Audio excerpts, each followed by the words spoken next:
అమ్మ మనసు. రచన బెక్కనూరి రాజేశ్వర్. గళం ఎస్టీకే శిరీష. మీ అమ్మ చనిపోయింది సార్. ఎప్పుడు? ఇప్పుడే 5 నిమిషాల క్రితం. ఫోన్ పక్కన పెట్టేసి హుటాహుటిన అనాథాశ్రమానికి బయలుదేరాడు ఆనంద్. అచేతనంగా పడి ఉన్న అమ్మ చేతిలో ఉత్తరం తీసి చదవసాగాడు. బాబు ఆనంద్, నువ్వెప్పుడూ ఆనందంగా ఉండాలని నీకు ఆ పేరు పెట్టానురా. నువ్వు నా కడుపులో ఉన్నప్పుడు ఎన్ని తన్నులు తన్నావో వాటిని ఆనందంగా భరించాను. గోరుముద్దలు తినిపిస్తున్నప్పుడు బొటనవేల్ని ఎన్నిసార్లు కొరికావో లెక్కలేదు. నువ్వు నీ భార్య ఎన్ని సూటిపోటి మాటలన్నా భరిస్తూ వచ్చాను.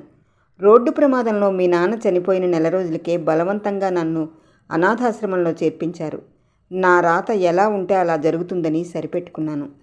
చివరగా ఓ మాట బాబు, చితికి తీసుకెళ్ళి నాకు నిప్పంటించే సమయంలో జాగ్రత్త బాబు, నీ చెయ్యి కాలి అమ్మా అని అరిస్తే నేను వచ్చి ఓదార్చలేను.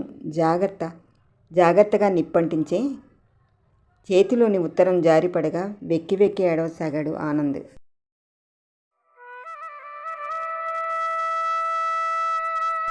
అమ్మ మనసు కథానిక విన్నారు. మరలా మంచి కథతో మనం కలుద్దాం.